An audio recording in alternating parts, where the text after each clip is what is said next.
దేవుని పరిశుద్ధ నామమునకు దేవుని వందనములు చెల్లిస్తున్నాను. ప్రాతకాలమున ఆయన ప్రేమించి ఆయనను ఆరాధించడానికి వచ్చిన మీ అందరికీ యేసుక్రీస్తు నామముల ప్రాతకాల శుభములు తెలియపరుస్తున్నాను. ఈ వాక్య భాగము మత్తయి సువార్త 9వ అధ్యాయం 18, 16 నుంచి, లూకా సువార్త 8వ అధ్యాయము 41 నుంచి 56 వరకు వచ్చిన భాగములు. 2 సంఘటనలు ఇద్దరు సువార్తికులు రాశారు. లూకా సువార్త 8వ అధ్యాయము 40 నుంచి 44 వచ్చిన భాగం వరకు ఉన్న వాక్య భాగాన్ని మనం చదువుకున్నాం. జనసమూహము ఆయన కొరకు ఎదురు చూచుచుండెను కనుక యేసు తిరిగి వచ్చినప్పుడు వారు ఆయనను చేర్చుకునిరి. అంతటా ఇదిగో సమాజపు అధికారి అయిన యాయోరు అని ఒకడు వచ్చి యేసు పాదముల మీద పడి, ఇంచుమించు 12 ఏళ్ల ఈడుగల తన ఒక్కతే కుమార్తె చావ సిద్ధముగా ఉన్నది కనుక తన ఇంటికి రమ్మని ఆయనను బతిమాలుకొనెను. ఆయన వెళ్ళుచుండగా జనసమూహములు ఆయన మీద పడుచుండిరి. అప్పుడు 12 ఏళ్ల నుండి రక్తస్రావ రోగం గల ఒక స్త్రీ ఎవరి చేతను స్వస్థత నొందనిదై ఆయన వెనుకకు వచ్చి ఆయన వస్త్రపు చెంగు ముట్టెను. వెంటనే ఆమె రక్తస్రావము నిలిచిపోయెను. దేవుడు తన పరిశుద్ధ వాక్యమును మన వెనుకడిలో దీవించును గాక.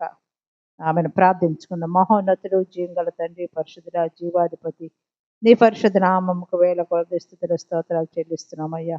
ఇదిగో నా ప్రభ, ఇంతవరకు మమ్మల్ని నా తండ్రి నీ బిడలమైన మమ్మల్ని మరుగుపరిచి మంచి ఆరోగ్యమును శక్తిని బలం అనుగ్రహించి, ఇదిగో నా ప్రభ ఉదయకాలమున ప్రాతకాలముననే నీ మందిర ఆవరణంలో చేరి ఈ రీతిగా నేను ఆరాధించే భాగ్యాన్ని మాకు ఇచ్చినందుకు వందనాలు, స్తోత్రాలయ్యా.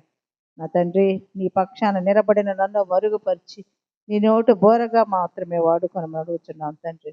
ఈ కూడిక సిద్ధపరిచిన బిడ్డలను నా తండ్రి మీరే నా తండ్రి కనికరించి నా తండ్రి దీవించమని, ఈ కూడిక ఆదరించి అంతము వరకు నా ప్రభ మీరే క్రమముగా జరిపించుకొని మహిమ ఘనత ప్రభావాలు పొందుకోండి. రావాల్సిన బిడ్డలు నా తండ్రి త్వరగా నీ సన్నిధానంలో వచ్చి నేను ఆరాధించే భాగ్యం దయచేయమని యేసు జీవముగల పరిశుద్ధ నామములో ప్రార్థిస్తున్నాము తండ్రి, ఆమేన్. ఈనాటి అంశము ప్రభు వస్త్రపు చెంగులో స్వస్థత. యేసు ప్రభు వారి వస్త్రపు చెంగులో స్వస్థత. అలాగే ప్రభు యొక్క స్పర్శ ద్వారా వాళ్ళు స్వస్థత నొందినటువంటి ఇద్దరు వ్యక్తుల గురించి ఈరోజు మనం ధ్యానం చేసుకోబోతున్నాము. మొదటిగా ఇక్కడ 12 ఏళ్ల బాలిక, చనిపోయిన బాలికను ప్రభు బ్రతికించడం. రెండవదిగా 12 ఏళ్ల నుండి రక్తస్రావ రోగముతో బాధపడుచున్న ఒక స్త్రీకి స్వస్థత కలుగజేయడం ఇక్కడ వ్రాయబడి ఉన్నది.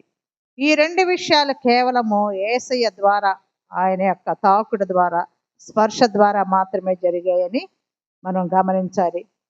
క్లుప్తంగా ఇక్కడ జరిగిన విషయాలను మనము ధ్యానం చేసుకుందాము. మత్తయి సువార్త 9, 18, 19 వచ్చిన భాగంలో ఇక్కడ సమాజపు అధికారి అయిన యాయూరు వస్తాడు. అక్కడ 40లో కూడా, లూకా సువార్త 8:40లో కూడా జనసమూహం ఆయన కొరకు ఎదురు చూస్తున్నప్పుడు యేసు వచ్చినప్పుడు వారు ఆయనను చేర్చుకున్నారు. అంతటా ఇదిగో సమాజపు అధికారి అయిన యాయూరుని ఒకడు వచ్చి యేసు పాదముల మీద పడి, ఇంచుమించు 12 ఏళ్ల ఈడుగల తన ఒక్కతే కుమార్తె చనిపోవడానికి సిద్ధంగా ఉన్నది కనుక తన ఇంటికి రమ్మని ఆయనను బతిమాలుకొనెను. యేసు ప్రభువుని బతిమాలుకున్నాడు. నా 12 ఏళ్ల సంవత్సరంలో ఉన్నటువంటి నా ఒక్కగానే కుమార్తె చనిపోవడానికి సిద్ధంగా ఉందయ్యా, రమ్మని ఆయన పాదముల మీద పడి, యేసు పాదముల మీద పడి ఆయనను బ్రతిమాలుకున్నప్పుడు ఆయన వెళుతూ ఉన్నాడు. ఆయన యాయీరు మాట విని ఆ కుమార్తెను బ్రతికించడానికి వెళ్ళుచున్న సమయంలో అప్పుడే 12 ఏళ్ల నుండి రక్తస్రావ రోగము గల ఒక స్త్రీ, ఆమెకు 12 సంవత్సరాల నుంచి రక్తస్రావ రోగం అనమాట. ఎవరి చేతనను ఆమె స్వస్థత నందనిదై ఆమె ఎన్నో తిప్పలు పడింది. తన ధనానంతా ఆమె వ్యయపరుచుకుంది. డాక్టర్ల చేత ఎంతో మంది చేత చూపించుకున్నా కానీ ఆమెకి నయం కాలే. ఆమె అనుకుంటుంది, యేసుప్రభు వారి వస్త్రపు చెంగును ముడితే నేను బాగుపడతానని విశ్వసించినదనమాట. కాబట్టి ఇక్కడ ఆయన వెళ్ళుచున్నప్పుడు ఆ యొక్క స్త్రీ స్వస్థత పొందగలనన్న విశ్వాసముతో యేసు ప్రభు వస్త్రపు చెంగును ముట్టగానే ఆమె స్వస్థత పొందుతుంది. ఆ తర్వాత యేసు ప్రభు వారు ఆ చనిపోయినటువంటి యాయేరు కుమార్తెను ముట్టి లేవగానే లెమ్మని చెప్పగానే ఆ బిడ్డ లేచుదనమాట. చనిపోయిన ఆమెను ఆయన అంటాడు, చెయ్యి పట్టుకొని చిన్నదానా లెమ్మని చెప్పగానే ఆమె ప్రాణము తిరిగి వచ్చిన గనుక వెంటనే ఆమె లేచును. అప్పుడు యేసుప్రభు అంటాడు, ఆమెకు భోజనము పెట్టుడు అంటాడు. తల్లిదండ్రులు విస్మయం పొందిపోతారు, భయం వేస్తుంది వాళ్ళకి. ఈ జరిగినది ఎవరితో చెప్పవద్దని వాళ్ళకందరికీ ఆజ్ఞాపిస్తాడు. కాబట్టి ఇక్కడ 2 విషయాలు దేవుడు కార్యాలు చేశాడు. ఇక్కడ మనం ఈ 2 విషయాలు మనం నేర్చుకోవాల్సింది ఏంటంటే, ఆ బాలికలాగే మనము కూడా ఈ లోకముల పాపము ద్వారా ఆత్మీయ మరణ స్థితిలో ఉండొచ్చు. పైకి మనము భక్తి గలవారమై ఉంటాము, కానీ క్రమం చొప్పున అన్ని కార్యక్రమాల్లో పాల్గొంటాం, కానీ మనము దేవుని ఎరగకుండా దూరంగా పాపము స్థితిలో ఉండుండొచ్చు. కానీ నిత్య జీవం ఇచ్చే యేసు ప్రభు యొక్క ఆ యొక్క తాకుడు, ఆయన యొక్క స్పర్శ మనకు అందరకు అవసరము. అంటే మారు మనసు అనేది కావాలి. పాపం చేస్తే ఎక్కడికి వెళ్తారు? నరకానికి, నిత్య నరకాగ్నికి వెళ్తారు. కాబట్టి మనం ఏం చేయాలంటే యేసు ప్రభువే దేవుడని మనం నమ్మాలి. నమ్మి బాప్తీసం తీసుకుంటే ఆయన నిత్య జీవం ఇచ్చే ఆయన యొక్క స్పర్శలకు మనము వెళతాము. కాబట్టి మనం ఆ మానసికంగా, ఆత్మీయంగా, సమాధాన సంబంధమైనటువంటి స్వస్థత కావాలంటే ఏం చేయాలి? మారు మనసు మనము పొందాలి. యేసు ప్రభు మాత్రమే మనకు స్వస్థత ఇవ్వగలడు. ఈ పాపముల నుండి విడిపించడానికి ఈ లోకంలో ఎవరికి కూడా అధికారం లేదు. ఇది డబ్బు పెట్టి కొనేది కాదు, పాప పరిహారార్థం చేసుకోవడానికి. మారు మనసు ఒక్కటే మార్గము. యేసయ్య తన పిల్లల అవసరతలను ప్రార్థించే ప్రతి ఒక్క తల్లిదండ్రుల విజ్ఞాపన కూడా ఆలకిస్తాడు. ఎవరు? దేవుని యందు భయభక్తులు కలిగి ఆయన త్రోవల యందు నడుస్తూ ఆయన ఆజ్ఞలను కట్టడలను అనుసరించే వారి ప్రార్థనలు ఆయన ఎప్పుడు కూడా వింటాడు. మనం అడగక మునిపే మన అక్కర్లన్నీ కూడా దేవునికి తెలుసు. కాబట్టి మన బిడ్డల గురించి మనం ప్రార్థిస్తుంటే దేవుడు వింటాడు, సహాయం చేస్తాడు అని మనం నమ్మికతో ప్రార్థన చేస్తే దేవుడు అన్నీ మనకి సకలపరుస్తాడు అనమాట. అలాగే 12 ఏళ్ల నుండి రక్తస్రావంతో బాధపడుతూ మనుషుల మధ్యకు ఆమె రాలేక అంటరాని దానిలాగా, అలాంటి రక్తస్రావం గల వారిని అపవిత్రాలుగా చూస్తారు, బయటకు రానియరు అనమాట. ఆమె ఎంతో మనోవేదనతో ఉండుండొచ్చు. తన ధనమంతా వైద్యుల దగ్గర ఖర్చు పెట్టుకుంది. ఎంత మాత్రం ఆ యొక్క బాధలను విడుదల ప్రసాదించేది ఎవరు లేరు. నాకు ఒక రక్షకుడైన యేసు ప్రభువే నన్ను రక్షిస్తాడు, ఆయనే నన్ను బాగు చేస్తాడనే హృదయం ఆమె విశ్వసించింది, నమ్మింది. కాబట్టి ఆయన స్పర్శ కొరకు ఆశించింది. యేసు ప్రభువుని నేను పట్టుకోవాలి, నేను తాకాలి, అప్పుడే నాకు ఈ విముక్తి అయిపోద్దని తన విశ్వాసమును క్రియారూపముగా చూపించి ఆశించినదామె పొందుకున్నది. యేసు ప్రభు స్పర్శ మన పరిస్థితులు, మన పరిసరాలను, మన జీవితాలను సైతము మార్చివేస్తాయి. మనం ధ్యానించుకున్న సంఘటనలో వారిద్దరి గురించి కూడా జీవితాలు మారిపోయాయి. ఆ యాయేరు పోయి ఆయన అడగగానే యేసుప్రభు వాళ్ళందరినీ బయటికి వెళ్ళమని చెప్పి ఆయన ఆ చిన్నదాన్ని లవమనగానే నువ్వు లే అనగానే ఆమె లేచింది. రెండవది కూడా ఆ స్త్రీ 12 ఏళ్ల నుండి రక్తస్రావ రోగముతో ఉన్న స్త్రీ, ఆమె కూడా ఆ యొక్క ప్రభువుని ముట్టి ఆమె ఆ యొక్క వ్యాధి నుండి విడుదల పొందింది. కాబట్టి ఎటువంటి వారైనా యేసు ప్రభు ద్వారా ఆ పరిస్థితులను యేసుని సొంత రక్షకంగా అంగీకరిస్తారు. ప్రభు యొక్క దైవిక స్పర్శ అనుభవం కలిగి ఉంటాము. అంటే దేవుడు మన హృదయాలను ముట్టడం ద్వారా దైవిక స్పర్శ పొందిన మనము ఇతరులను కూడా మనము ఆయన మార్గంలో నడిపించే వారముగా ఉండాలి. మనం కాపాడబడి మనము రక్షణ పొందటమే కాదు, కానీ మన ద్వారా రక్షణ పొందిన మనము ఇతరులను కూడా రక్షణలోకి నడిపించే వారముగా, ఇతరుల జీవితాలను కూడా బాగు చేసే వారముగా ఉండాలి.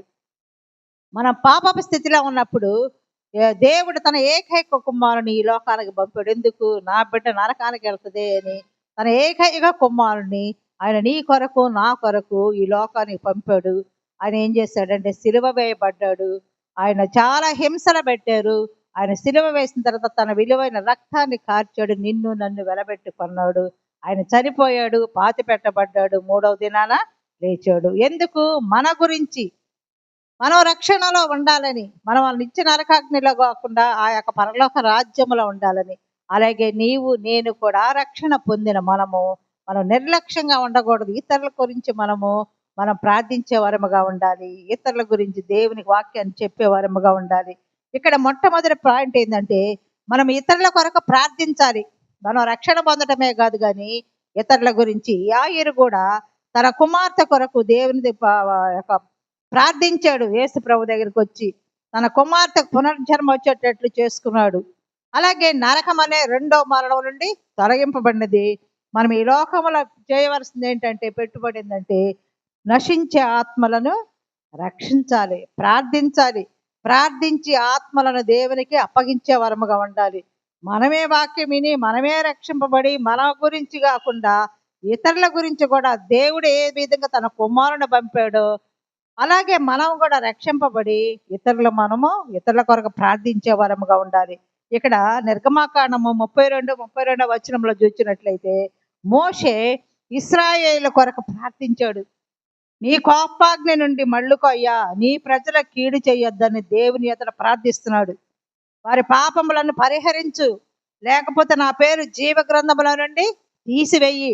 వాళ్ళు తెలియదయ్యా, వాళ్ళ క్షమించయ్యా, వాళ్ళ కాపాడని దేవుని దగ్గర గోజారుతున్నాడు. ఇక్కడ అబ్రహాము కూడా ఆదికాండము 18 అధ్యాయంలో ఇక్కడ యెహోవా సొదొమ గొమొర్రాను గుర్చిన మొర గొప్పది కనుక వాటి పాపము బహుభారమైనది కనుక వారిని నేను నాశనం చేస్తానన్నప్పుడు ఆయన అంటున్నాడు, అబ్రహాము సమీపించి దుష్టులతో కూడా నీతిమంతులను నాశనం చేయదు అయ్యా. ఆ పట్టణంలో ఒకవేళ 50 మంది నీతిమంతులు ఉండి నీడలా దానిలో ఉన్న 50 మంది నీతిమంతుల నిమిత్తము ఆ స్థలమును నాశనం చేయొద్దని చెప్తున్నాడు, గోజారుతున్నాడు. అలాగే ఆ 50 మందిలో ఒకవేళ 5 తక్కువ అవుతారేమో, 45 మంది నీతిమంతులు ఉంటే ఆ పట్టణాన్ని నాశనం చేయొద్దు అంటాడు. మళ్ళా ఇంకోసారి 40 మంది ఉంటేనయ్యా, ఇంకా 30 మంది, 20 మంది, ఆఖరి 10 మంది నీతిమంతులుంటే ఆ పట్టణాన్ని నాశనం చేయొద్దని గోజారుకున్నప్పుడు అప్పుడు ప్రభు అంటున్నాడు, ఆ పట్టణములో ఒకవేళ 10 మంది కనబడదురేమో అనినప్పుడు ఆయన ఆ 10 మందిని బట్టి నాశనము చేయక ఉందనని సెలవిచ్చాడు అనమాట. కాబట్టి మన గురించి కాదు, మన బిడ్డల గురించి, మన కుటుంబాల గురించి కాదు, కానీ అబ్రహాము ఆ పట్టణం గురించి దేవునితో గోజారి ప్రార్థించాడు, కాపాడు నాశనం చేయొద్దని. ఇక్కడేమో మోషేమో ఇశ్రాయేలు గురించి నా పేరు జీవ గ్రంథంలో తుడిచిపెట్టయ్యా అని అంటున్నాడు. అలాగే ఇక్కడ లోకాసు వార్త 2వ అధ్యాయంలో, లోకాసు వార్త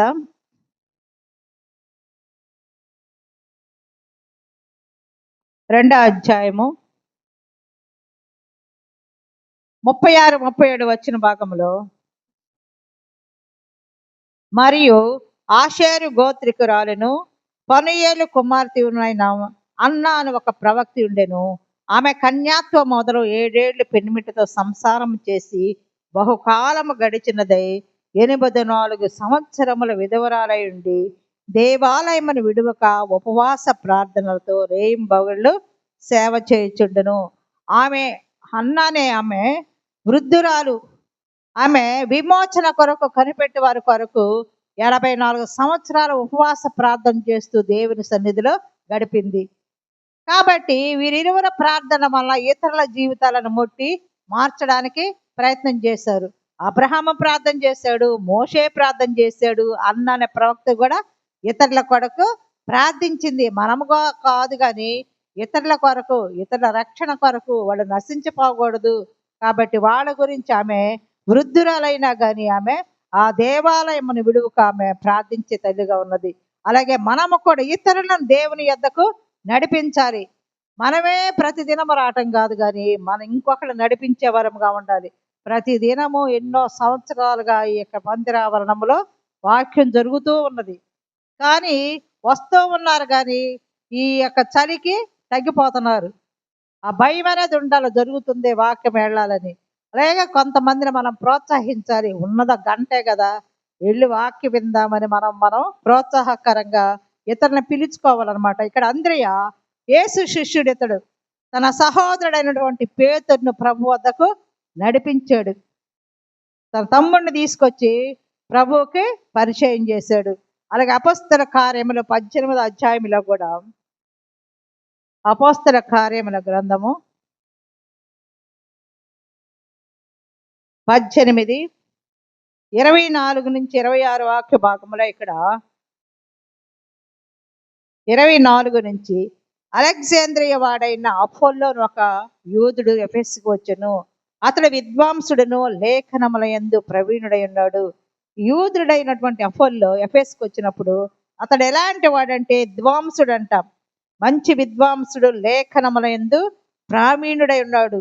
అతడు ఏం చేస్తాడంటే ప్రభు మార్గ విషయమై ఉపదేశము పొంది తన ఆత్మ యందు తీవ్రపడి యోహాను బాప్తిస్మ మాత్రమే తెలుసుకున్న వాడైనను యేసును గూర్చిన సంగతుల వివరంగా చెప్పి ఆయన వాక్యం చెబుతూ ఉన్నాడు.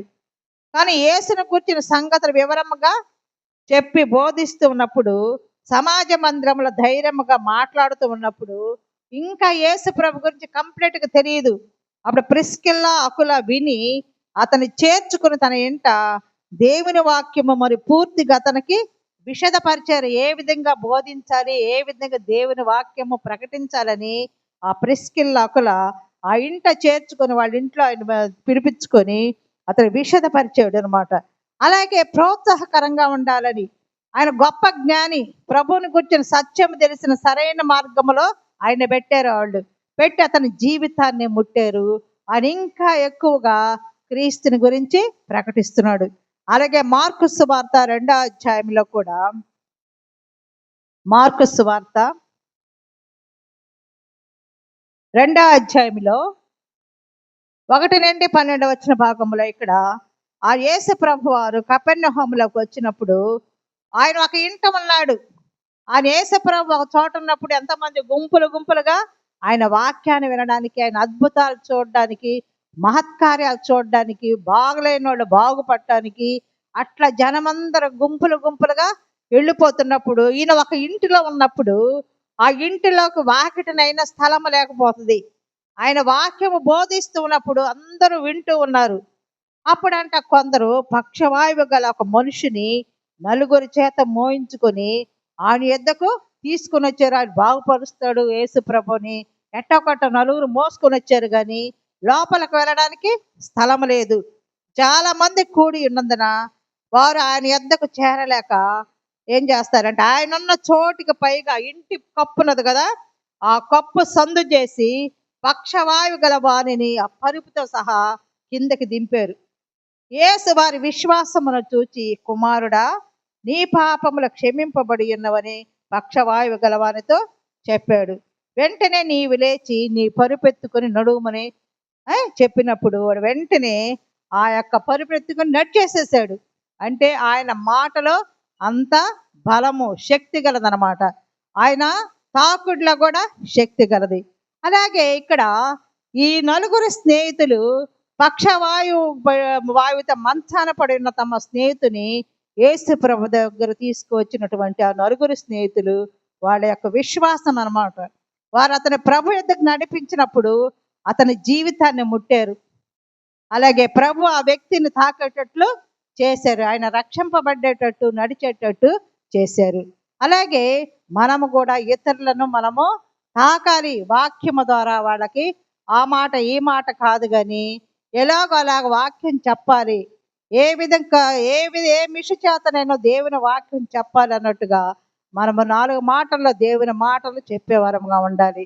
అలాగే మన జీవితాలను మాదిరిగా చేసుకోవాలి. బేతనీ మరియు ఆరాధన గురించి తెలిసినట్లయితే మత్తయి సువార్త 26వ అధ్యాయంలో, మత్తయి సువార్త 26వ అధ్యాయము 6 నుంచి 12 వచ్చిన భాగంలో, ఇక్కడ యేసు ప్రభు బేతనీలో కుష్ఠరోగైన సీమోను ఎంట ఉన్నప్పుడు ఒక స్త్రీ మిక్కిలి విలువ గల అత్తరు బుడ్డు తీసుకుని ఆయన యొద్దకు వస్తుంది. యేసు ప్రభు అంట కుష్ఠరోగైన సీమోను ఎంట ఉన్నాడు. ఆయన పిలిచాడు యేసు ప్రభుని. ఆయన వింట ఉన్నప్పుడు ఒక స్త్రీ ఏం చేస్తుందంటే మిక్కిలి విలువ గల అత్తరు బుడ్డి యేసు ప్రభు దగ్గర తీసుకొచ్చి ఆయన భోజనముకు కూర్చుండగా దానిని ఆయన తల మీద వస్తుంది. శిష్యులు చూచి కోపపడి, ఈ నష్టం ఎందుకు, దీని గొప్ప వెలకు అమ్మి బీదలకు ఇవ్వచ్చునే అనేది. అది చనుక్కుంటారు. ఏంటి అంత విలువైనటువంటి అత్తరు తీసుకొచ్చి ఆయన మీద పోసింది, వేస్ట్ చేసింది, అది ఎందుకు, అది అమ్మేసి ఆ ధనం వస్తే బీదలకు ఇవ్వచ్చు కదా అని సణుకున్నప్పుడు ప్రభు అంటున్నాడు, బీదలు ఎల్లప్పుడూ మీతో కూడా ఉన్నారు, కానీ నేను ఎల్లప్పుడూ మీతో కూడా ఉండను. కాబట్టి ఈమె నా భూస్థాపన నిమిత్తము దీన్ని చేసింది కాబట్టి సర్వలోకమందు సువార్త ఎక్కడ ప్రకటింపబడుతునో అక్కడ ఈమె చేసిన ఏదో జ్ఞాపకార్థంగా ప్రశంసింపబడనని మీతో నిశ్చయముగా చెప్పుచున్నాను అంటున్నాడు. పేదలు ఎల్లప్పుడూ ఉంటారు, కానీ ఈ స్త్రీ నా భూస్థాపన నిమిత్తము ఆమె చేసింది. సువార్త ఎక్కడ ప్రకటింపబడుతుందో ఈమె ఆరాధన గురించి కూడా ప్రశంసింపబడుతుందని ప్రభు చెప్తున్నాడు. కాబట్టి సువార్త ప్రకటించే చోటంతా ఈ విషయం గురించి అనుకుంటారు. యేసే స్వయంగా చెప్పాడు. కాబట్టి మనం ఏం చేయాలంటే మనం యేసయ్యను సంపూర్ణంగా సమర్పించుకొని పూర్ణ ఆత్మతో పూర్ణ మనసుతో ఆయనను ఆరాధించే వరముగా ఉండాలి. మన జీవితాలలో ఆయన అత్యంత అమూల్యమైన వాడు కాబట్టి అత్యంత విలువైన కానుకలతో ఆయనను మనము మహిమపరిచే వరముగా ఉండాలి. ఆ సత్యాన్ని క్రియారూపంగా చూపించింది ఆ యొక్క స్త్రీ. ఆయన పాదాల యొద్ద కూర్చున్నది, ఆయన బోధన కూడా ఆమె విన్నది. కాబట్టి ఆ బోధన వినడం అనేది అత్యంత శ్రేష్టమైనటువంటి కార్యము. ఈ ఉదయకాలం ఎంతో మంది ఉన్నారు, చలి అని ఇంకా ఎవరు రాల, 6:30 గంటలు జరిగేది 7:30కైనా స్టార్ట్ కాల. కానీ కొంతమంది మీరెంతో చూడు దేవుని యందు భయభక్తులు కానీ అందరికి లేదని, కానీ తమ సమయాన్ని ముందు దేవునికి ఇచ్చారు. ఈ స్త్రీ కూడా తనకు విలువైనవి అత్తరు ప్రభుకి రాసినది ఆయన మహిమపరిచింది. ఆయన బోధన విన్నది ముఖ్యంగా. కాబట్టి దేవుడు శ్రేష్టమైన సమయాన్ని మనకు ఆయన ఆరాధించుకునే భాగ్యాన్ని ఇచ్చాడు. కాబట్టి మనం ఈ సమయాన్ని పోనీయకుండా సద్వినియోగం చేసుకునే బిడలంగా ఉండాలి. కాబట్టి దేవుని బోధన వినడం అనేది శ్రేష్టమైన కార్యం. కాబట్టి ఈ విధంగా దేవుని వాక్య వినడం ద్వారా మనం విశ్వాసం వల్ల బలపడి ఇతరులకు కూడా దేవుని యొద్దకు నడిపించే వరముగా ఉండాలి. దేవుని మన పూర్ణ హృదయంతో పూర్ణాత్మతో మనం ఆయనను ఆరాధించే బిడ్డలంగా ఉండాలి. కాబట్టి మార్కు సువార్తలో కూడా ఉంది 12:30, నీవు నీ పూర్ణ హృదయముతో, నీ పూర్ణాత్మతో, పూర్ణ వివేకముతో, పూర్ణ బలముతో నీ దేవుడైన ప్రభు అయిన యెహోవాను సేవించాలి. కాబట్టి ఇది మొట్టమొదటి ఆజ్ఞ. కాబట్టి మనం ఆజ్ఞకి లోపడి ఆయన ఆరాధించే వరముగా ఉండాలి. దేవుని యొక్క కృప వలన మనం ఈ ఉదయ కాలంలో దేవుని ఆరాధించడానికి దేవుడు మనకు అవకాశం ఇచ్చాడు. అలాగే సత్క్రియ చేసే వరముగా ఉండాలి. అపోస్తల కార్యముల గ్రంథము 9వ అధ్యాయము, అపోస్తల కార్యముల గ్రంథము 9వ అధ్యాయము 36 నుంచి 43 వాక్య భాగములు. ఇక్కడ యొప్పేలో తబిత అని ఒక శిష్యురాలు ఉండెను. ఆమెకు భాషాంతరము డోర్కా అని పేరు.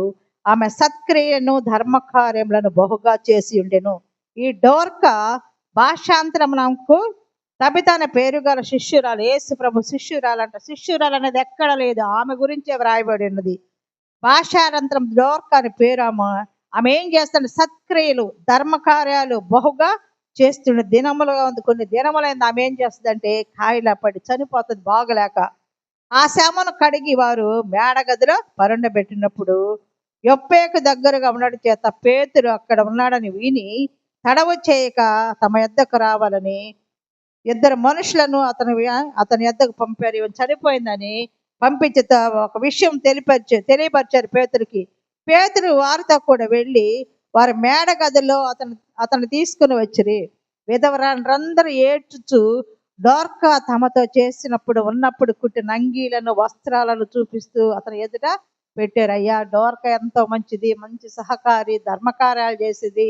ఆ బ్రతికినప్పుడు మాకు చూడయ్యా ఈ వస్త్రాలను కుట్టించింది అయ్యా అని ఏడ్చినప్పుడు పేతురు అంటాడు, వెలుపలకు పంపి మోకాళ్ళుని ప్రార్థన చేసి ఆ శవం వైపు తిరిగి అంటాడు, తబిత లెమ్మనగా. ఆమె కన్నులు తెరిచి పేతురుని చూచి కూర్చుంటది.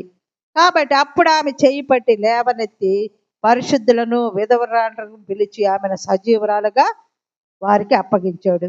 ఇది అంతటి తెలిసినప్పుడు అనేకులు ప్రభు యందు విశ్వాసం ఉంచిరి.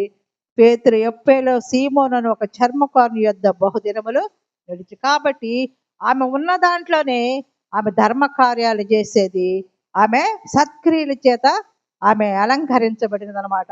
అలాగే మనము యాకోబు పత్రిక 4:17 కూడా, కాబట్టి మేలైనది చేయనెరిగియు అలాగు చేయని వారికి పాపము కలుగు. దేవుడు నీకు అవకాశం ఇచ్చాడు, చేసే శక్తి ఉన్నది, కానీ ఇతరులకు కావాల్సిన సహాయం నువ్వు చేయకపోతే అది పాపం అంట. దేవుణ్ణి ఎరగకుండటమే పాపము. ఇంకా దేవుని దూరస్తురాలుగా ఉన్నట్టయితే అది పాపము. మేలైనది చేయనెరిగియు నీకు అవకాశం ఉండి కూడా ఇతరులకు మేలు చేయకపోతే నువ్వు పాపం చేస్తుందని అవుతావు. అలాగే సంఘ పనులలో పాల్గొనాలి. రోమ 16 అధ్యాయంలో, రోమ పత్రిక 16 అధ్యాయము 1వ వచనములో, కెంక్రైలో ఉన్న సంఘ పరిచారకురాలకు ఫీబేను మన సహోదరిని పరిశుద్ధులకు తగినట్టుగా ప్రభు నందు చేర్చుకును. ఆమెకు మీ వలన కావలసినది ఏదైనా ఉన్న ఎడల సహాయం చేయవలని ఆమెను గురించి మీకు సిఫార్సు చేయుచున్నాను. ఆమె అనేకులకును నాకును సహాయరాయి ఉన్నదని యొక్క అపోస్తలుడైన ఆ పౌలు భక్తుడు చెప్తున్నాడు. ఈ ఫీబే అంట, ఆమె భక్తురాలను మన సాహసకురాలు అన్నమాట. ఆమె అనేకుల హృదయాలను దేవుని వైపు త్రిప్పే పత్రిక రోమ పత్రిక క్రైస్తవ లోకానికి లభించేది కాదు. ఆమె ఏం చేస్తుందంటే, పౌలు రోమ పత్రికను రోమ పట్టణానికి ఆ సంఘములకు అందజేయమని చెప్పగానే ఆమె సంతోషంతో ఆ పత్రికను తీసుకెళ్ళి ఆ సంఘానికి అందజేసింది. ఆ కాలములంట క్రైస్తవ సాహిత్యము పట్టుబడితే వాళ్ళకి శిక్ష అన్నమాట, ప్రాణహాని ఉండేది, మరణ శిక్ష వేసేవారు. కానీ ఆ విషయాన్ని కూడా ఆమె లెక్క చేయకుండా పేతురు ఆ యొక్క పౌలు చెప్పినట్టు, ఆ భక్తుడు చెప్పినట్టు ఆ పత్రికను తీసుకెళ్ళి ఆ సంఘానికి ఇచ్చింది. అలాగే కుటుంబాలను ప్రభావితం చేయాలి. మన బిడ్డల్ని క్రమశిక్షణ పెంచాలి. అపోస్తలుల కార్యముల గ్రంథము తిమోతి పత్రిక 2వ పత్రిక 1-5 వచ్చిన భాగముల్లో ఇక్కడ అపోస్తలుడైన పౌలు తిమోతికి రాసిన 2వ పత్రిక 1-5 వచనముల్లో, క్రీస్తు యేసునందున జీవమును గూర్చిన వాగ్దానమును బట్టి దేవుని చిత్తము వలన క్రీస్తు యేసు అపోస్తలుడును పౌలు ప్రియుడగు తిమోతికి శుభమని చెప్పి వ్రాయునది. తండ్రి అయిన దేవుని నుండి మన ప్రభువైన క్రీస్తు యేసు నుండి కృపయు కనికరమును సమాధానమును కలుగునుగాక. నా ప్రార్థనల యందు ఎడతెగక నిన్ను జ్ఞాపకము చేసుకుని నీ కన్నీళ్లను తొలచుకుని నాకు పూర్ణానందము కలుగుటకై నిన్ను చూడవలని రేయింబగలు అపేక్షించుచు నీ యందు నిష్కపటమైన విశ్వాసమును జ్ఞాపకము చేసుకొని ఉంటున్నాను అన్నాడు. ఆ విశ్వాసము మొదట నీ అవ్వయ్య అయిన లోయలోను నీ తల్లి అయిన యునేకులను చూశాను అంటున్నాడు. ఇక్కడ ఈ తిమోతి గురించి చెప్తున్నాడు. యునేకే తల్లి, అవ్వ లోయి, ఆమె వారి విత్తనపు పంట అంట పౌలు తిమోతిలో చూశాడంటే. చిన్నప్పుడే ఆ బిడ్డను భయభక్తులతోటి పెంచారనమాట. ఆ బిడ్డను ఒక సేవకుడిగా వాళ్ళు చూసుకున్నారు, అప్పగించారు. కాబట్టి ఈ బిడ్డ వాక్య పరిచర్యలో ఒక సంఘానికి నాయకుడిగా, పాస్టర్గా ఉండి దేవుని వాక్య పరిచర్య చేస్తూ ఈ పౌలుకు కుడిభుజంగా ఉంటున్నాడు. కాబట్టి మనం ఏం చేయాలంటే, మన బిడ్డలను కూడా వాక్య ప్రకారము చిన్నప్పుడే ముద్దుగా వాళ్ళకి చెడ్డ మాటలు మాట్లాడిస్తాం. ముందు మామనెట్టాను, అత్తనెట్టాను, తాతనెట్టాను, ఒక అత్త వచ్చిందని చెడ్డ మాటలు మాట్లాడితే నవ్వుకుంటాం, కానీ అలాంటి మాటలు మనం మాట్లాడకూడదు. మనం చిన్నప్పుడు బాలుడు నడవవలసిన త్రోవను వానికి నేర్పుము, వాడు పెద్దవాడైనప్పుడు దాని నుండి తొలగిపోడు. మంచి మాటలు కానీ మనం మంచిగా బీజం వేస్తే, మనం ఒక చెట్టును మంచి చెట్టు వేస్తే మంచి ఫలాలు ఉంటాయన్నమాట. అలాగే చిన్నప్పుడే బిడ్డలకు దేవుని యందు భయభక్తులు కలగ నేర్పిస్తే వాడు పెద్దవాడై కూడా దేవుని ఆ మార్గం నుండి తొలగిపోడు. కాబట్టి మనం దేవుని యందు బిడ్డలు పెంచే వరంగా ఉండాలి. కాబట్టి తిమోతిని మంచిగా పెంచి అతని జీవితాన్ని ముట్టి అనేకుల జీవితాలను ప్రభావితం చేసిన వారుగా ఆ యొక్క తల్లి అవ్వ ఉన్నారు. అలాగే మనం ఈ లోకంలో మన జీవితాల్లో మనము దేవుని యందు భయభక్తులు కలిగి బిడ్డలు కూడా పెంచే వరముగా ఉండాలి. అలాగే సువార్తను ప్రకటించే వరముగా ఉండాలి. ఆఖరుగా రాజుల 2వ గ్రంథము 5వ అధ్యాయం 1:19 కూడా ఒక పేరు లేని బానిస పిల్ల యజమాని నయమానుకు కలిగినటువంటి ఆ కుష్టును బాగు చేయడానికి తన వంతు సహకారం చేసింది. మా యొక్క దేశంలో దైవజనుడు ఉన్నాడు, ఆయన దగ్గరకు పోతే ఆ యొక్క కుష్టు బాగవుతుందని ఆ చెరగొని తీసుకొచ్చిన ఆ బిడ్డ చెప్పిన మాట ప్రకారము వాళ్ళు వెళ్ళి ఆ బిడ్డ ఆ మాట విని ఆ కుష్ఠరోగం బాగుపడినట్లు ఆ యొక్క దేశమంతా బాగుపడి దేశమంతా దేవుని మహింపరిచినట్లుగా ఉన్నారు. కాబట్టి సువార్త ప్రకటించే వారికి దేవుడు మనకిచ్చిన ఆజ్ఞ కాబట్టి ఆ విధంగా జీవితాలను ఆమె ముట్టినది. తన బానిస పిల్ల చిన్నదైనా కానీ ఆ వాక్యం ద్వారా చెప్పింది. మీరు వెళితే ఆ దైవజనుడి దగ్గర బాగుపడుతున్నప్పుడు నయమాను వెళ్ళినప్పుడు యోర్దాను నదిలో 3 సార్లు మునగమన్నప్పుడు మునిగాడు, బాగయ్యాడు. కాబట్టి ఆ మాట ద్వారా ఆమె సువార్తను ప్రకటించింది. అలాగే మనము కూడా దైవిక స్పర్శను పొందిన ప్రతి బిడ్డ కూడా మనము కూడా మన ఆ పై చెప్పబడిన వాక్యాల మనం ఇతరులకు మనము బోధించే వారముగా, ఇతరులకు దైవ యొక్క స్పర్శను అందజేసే వారముగా మనం ఉండాలి. కాబట్టి మనం ఇతరుల కొరకు ఎలా ఉండాలి? ప్రార్థించే వరముగా ఉండాలి. ఇతరులను దేవుని యొద్దకు నడిపించే వరముగా ఉండాలి. అలాగే పూర్ణ మనస్సుతో పూర్ణాత్మతో దేవుని ఆరాధించే బిడ్డలంగా ఉండాలి. అలాగే మంచి పనులు, సత్క్రియలు, దాన ధర్మాలు చేసే బిడ్డలంగా ఉండాలి. అలాగే సంఘ కార్యక్రమాలు ఈ విధంగా మనం కూర్చున్నామంటే ఎంతోమంది ఉదయకాలమున వాళ్ళు వచ్చి సహకారంగా అన్ని చాపరేసి మైకులు పెట్టి ప్రార్థన చేసి పాటలు పాడి ఎంతో కష్టం ఉంటే ఇక్కడికి వచ్చి నేను మాట్లాడగలుగుతున్నాను. వాళ్ళందరూ సహకారులు. సువార్త పనిలో ప్రార్థించిన వారు, పాటలు పాడిన వాళ్ళు, శుభ్రపరిచిన వాళ్ళు, దీన్ని మైకులు పెట్టిన వాళ్ళు, వీళ్ళందరూ సువార్త పనిలో పాలి భాగస్తులు. అలాగే మన బిడ్డలను మనం క్రమశిక్షణలో మనం పెంచాలి. సువార్తను ప్రకటించే బిడ్డలంగా ఉండాలి. ఇలా చేసినట్లయితే దేవుని యొక్క ఆ యొక్క మెండైన దీవెనలో మన కుటుంబాలకు మనకు దేవుడు అనుగ్రహిస్తాడు. దేవుడి కొద్ది మాటలు దీవించిన గాక. ప్రార్థించుకుందాం.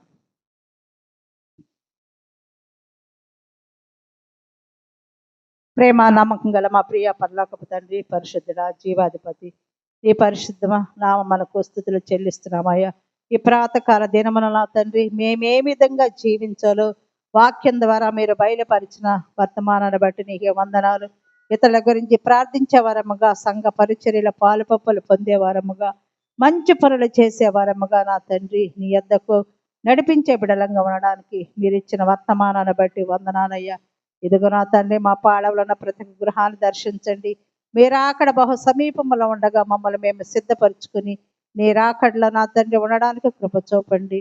ఇదిగో నా తండ్రి ఈ యొక్క కార్యక్రమాలని, ఈ యొక్క ప్రార్థన సహవాసాన్ని ఏర్పాటు చేసిన బిడ్డను దీవించండి. యవన బిడ్డలు నా తండ్రి ఎంతో సేవ చేశారయ్యా. సంవత్సరం అంతా నీ కాపుదల భద్రతలో వాళ్ళు మంచి అతను వాళ్ళు చేసే కష్టార్జతను ఆశీర్వదించండి. వాళ్ళ కుటుంబాల మెండైన దీవెలు కుమ్మరించండి అయ్యా.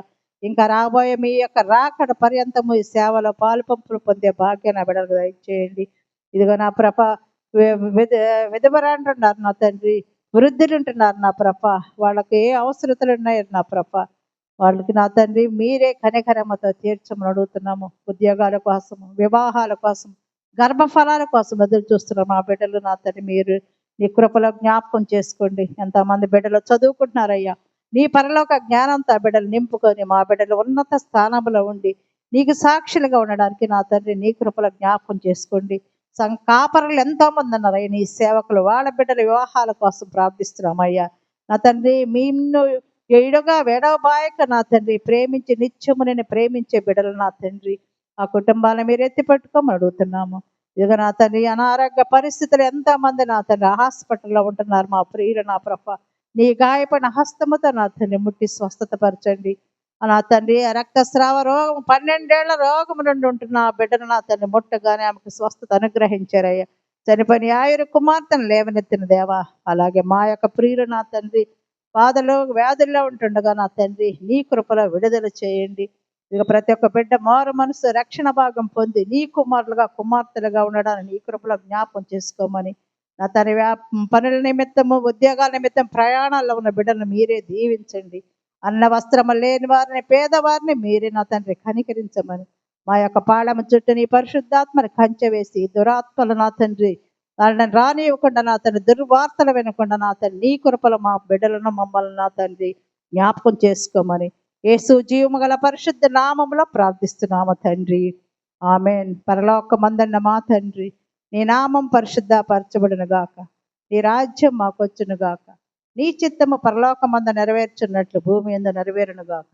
మరుదిన నేడు మాకు దయచేయము. మరణస్థులను మేము క్షమించిన ప్రకారము మరణములను క్షమించము. మమ్మలను శోధనలోనికి తేక కీడు నుంచి తప్పించుము. ఎందుకంటే రాజ్యము, బలము, మహిమ నిరంతరము నీవై ఉన్నావు తండ్రి. ఆమేన్. తొట్టిల్లకుండా మిమ్మల్ని కాపాడుటకును తన మహిమ ఎదుట ఆనందముతో మిమ్మల్ని నిర్దోషులుగా నిలవబెట్టుటకును శక్తిగల మన రక్షకుడైన అద్వితీయ దేవునికి మన ప్రభు అయిన యేసుక్రీస్తు ద్వారా మహిమయు, మహాత్యమును, ఆధిపత్యమును, అధికారమును యుగములకు పూర్వమును ఇప్పుడును సర్వయుగములను కలుగునుగాక. ఆమేన్. ఆ